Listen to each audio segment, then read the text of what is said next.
जय श्री कृष्णा। दोस्तों, स्वागत है आपका हमारे YouTube चैनल पर। अजीब तरह से गुजर रही है जिंदगी। सोचा कुछ, किया कुछ, हुआ कुछ और मिला कुछ। वक्त के साथ साथ बहुत कुछ बदल जाता है, लोग भी, रास्ते भी, एहसास भी और कभी कभी हम खुद भी। इस छोटी सी जिंदगी में बहुत ही बड़ा सबक मिला है। रिश्ते सभी से रखो पर उम्मीद कभी किसी से मत रखना, क्योंकि धोखे ऐसे ही नहीं मिलते।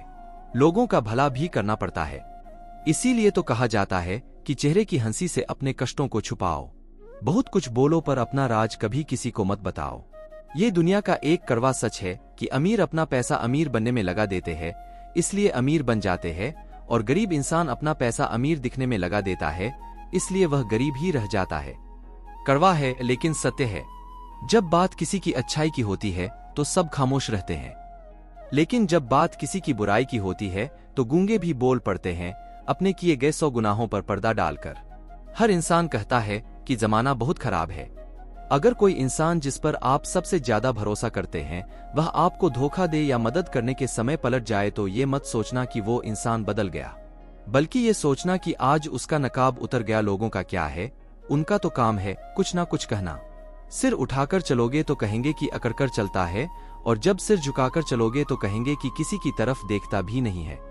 इसलिए श्री कृष्ण कहते हैं, ऐसे लोगों की फिक्र मत करो, बल्कि वो करो जो आपकी मन की आवाज कहती है। जन्म लेते समय तो हर बच्चा रोता है, लेकिन वही बच्चा समय आने पर हंसता है, मुस्कुराता है। ठीक ऐसे ही आज हमारे जीवन में दुख होंगे, परेशानियां होंगी, मुसीबतें भी होंगी, लेकिन याद रखिए आने वाले समय पर खुशियां आपके जीवन में अपने आप आ जाएंगी और आप फिर से मुस्कुराएंगे। श्री कृष्ण कहते हैं, आप हाथ की लकीरों का खेल समझ नहीं पाए हैं। लकीरें आपकी मुट्ठी में हैं, आपके काबू में। अगर कोई आपके हाथ की लकीरें देखकर आपका भविष्य बताता है तो इसका मतलब यह नहीं है कि वह आपका भविष्य देख सकता है, बल्कि वह तो यह कहना चाहता है कि तुम्हारा भविष्य तुम्हारे हाथों में है। लेकिन लोग इस बात का गलत मतलब समझ लेते हैं। लोग असल बात को समझ ही नहीं पाते, और जो लोग यह बात समझ नहीं पाते उन्हें वक्त और जमाना यह बात अच्छे से समझा देता है। श्री कृष्ण कहते हैं, सभी के जीवन में अलग अलग परेशानियां रहती हैं। जो लोग धैर्य के साथ इनका सामना करते हुए आगे बढ़ते रहते हैं वह जीवन में सुख शांति प्राप्त कर लेते हैं, और जो लोग धैर्य खो देते हैं उनके सामने और भी ज्यादा समस्याएं बढ़ने लगती हैं। जीवन घटनाओं का चक्र है। यदि बुरी घटनाओं के चक्र में आप फंसे हैं तो उससे निकलना बहुत मुश्किल होता है, लेकिन आप घबराए नहीं, धैर्य रखें। आपका ये श्री कृष्ण सब कुछ ठीक कर देगा। यदि आपको किसी भी प्रकार का रोग है, शोक है, धन का अभाव है या किसी भी प्रकार के संकट से आप घिरे हुए हैं, तो हम आपको बताएंगे ऐसे तरीके जिन पर अमल करके आप सुखमय जीवन बना सकते हैं। आपके दिमाग में चाहे बुरे विचार आते हों, उसकी फिक्र करने की जरूरत नहीं है। आप बस एक काम कीजिए, वह यह है कि सुबह उठते ही आप एक अच्छा विचार, सोच या एक अच्छा वाक्य खुद से बोलने के लिए तैयार रखें। जैसे कि आज मैं बहुत खुश हूँ, आज मेरी मनोकामना पूर्ण होगी, या मैं बहुत अच्छे विचारों वाला व्यक्ति हूँ। आप कोई सा भी सुविचार सोच सकते हैं। प्रतिदिन यदि आप सुबह उठते हैं, खुद से कोई अच्छा कमिटमेंट करते हैं, तो यह अभ्यास आपके जीवन को बदलने के लिए कुछ दिनों बाद सक्रिय होने लगेगा। आपका मस्तिष्क ही आपका भविष्य निर्माण करता है। खुद को अच्छे वाक्यों से प्रेरित करते रहें। नकारात्मक सोच एवं विचारों से बचने के लिए जरूरी है कि स्वयं को मोटिवेट करते रहें। ज्यादातर सफल और कामयाब लोग सुबह जल्दी ही उठते हैं, क्योंकि उन्हें अपने दिन का निर्माण सही और सकारात्मक सोच से करना होता है, ताकि वह कामयाबी हासिल कर सकें। इसके अलावा सुबह जल्दी उठने से हमारी सेहत अच्छी रहती है, हमारा दिमाग तरोताजा रहता है, और ऐसे वातावरण में हम अपने दिन का नियोजन अच्छे से कर सकते हैं। कुछ पाने के लिए कुछ खोना पड़ता है, इसलिए अच्छे भविष्य का निर्माण करना है तो आपको अपनी नींद का त्याग करना ही पड़ेगा। हम सबको सुबह सुबह बहुत नींद आती है। आप अपने आप पर नियंत्रण रखें। नींद का त्याग करके सुबह जल्दी उठना ही पड़ेगा। अगर किसी ने कुछ कह दिया है और आप उसको लेकर अगर सोचने बैठे हैं, तो इसका मतलब यह है कि आपके दिमाग का नियंत्रण किसी और के पास।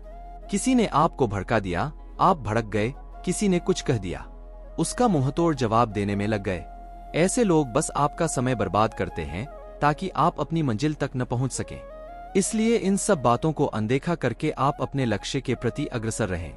कोई कुछ भी कहे, कुछ भी करें, आपका अपना ध्यान भटकने न दें और लक्ष्य को केंद्रित करें।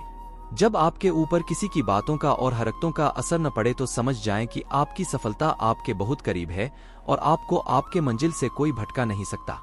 सजा देने वाले से ज्यादा बड़ा माफ करने वाला होता है। इसलिए लोगों की गलतियों को माफ करते जाइए और मंजिल की तरफ बढ़ते जाइए। आपको कोई नहीं रोक सकता।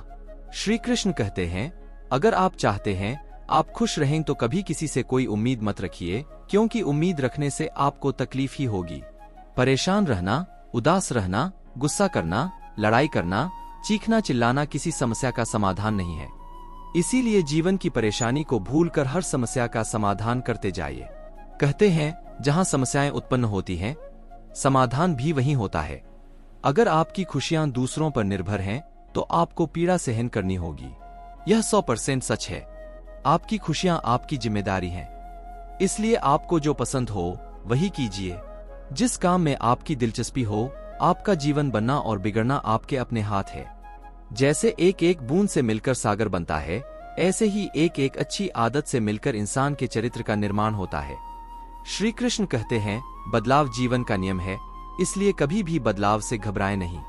बदलाव से घबराने वाले लोग अपनी सफलता के रास्ते खुद ही बंद कर लेते हैं। अपने जीवन के बदलाव को स्वीकार करें। ऐसा नहीं करेंगे तो आप कभी सफल नहीं हो पाएंगे। कुछ पाने के लिए आपको खुद में बदलाव लाना ही पड़ता है और उसे स्वीकार भी करना होता है।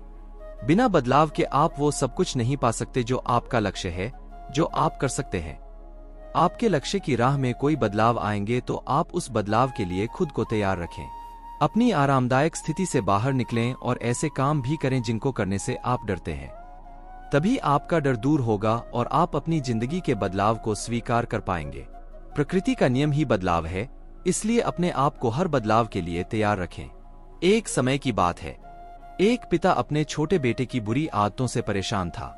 वह कई बार अपने बेटे को समझा चुका था, लेकिन बच्चा हर बार यही कहता था कि वह जब बड़ा होगा तो सारी बुरी आदतें छोड़ देगा। कुछ दिन बाद गांव में एक संत आए। संत बहुत ही सरल स्वभाव और विद्वान थे। संत से जो भी मिलने आता था वह उससे आसानी से मिल लेते थे और उनकी समस्याओं का निराकरण करते थे। जब पिता को संत के बारे में पता चला तो वह भी उनसे मिलने पहुंचा और अपने बेटे की समस्या बताई। संत ने पिता से कहा, कल तुम अपने बेटे को मेरे बगीचे में भेजना। अगले दिन पिता ने अपने बेटे को संत के पास बताए गए स्थान पर भेज दिया। बच्चे ने संत को प्रणाम किया और दोनों बाग में टहलने लगे। कुछ देर बाद संत ने बच्चे को एक छोटा सा पौधा दिखाया और पूछा, क्या तुम इसे उखाड़ सकते हो? बच्चे ने कहा, यह कौन सी बड़ी बात है, मैं अभी उखाड़ देता हूं, और बच्चे ने पौधा उखाड़ दिया। थोड़ी देर बाद संत ने बच्चे को थोड़ा सा बड़ा पौधा दिखा, उसे उखाड़ने के लिए बोला। बच्चा खुश हो गया। उसे यह सब एक खेल की तरह लग रहा था। बच्चे ने पौधे को उखाड़ना शुरू किया। उसे थोड़ी ज्यादा ताकत लगानी पड़ी, लेकिन उसने पौधा उखाड़ दिया। इसके बाद संत ने बच्चे को एक पेड़ दिखाया और कहा कि इसे उखाड़ दो। बच्चे ने पेड़ का तना पकड़ा, लेकिन उसे हिला भी नहीं सका। बच्चे ने कहा, इस पेड़ को उखाड़ना असंभव है।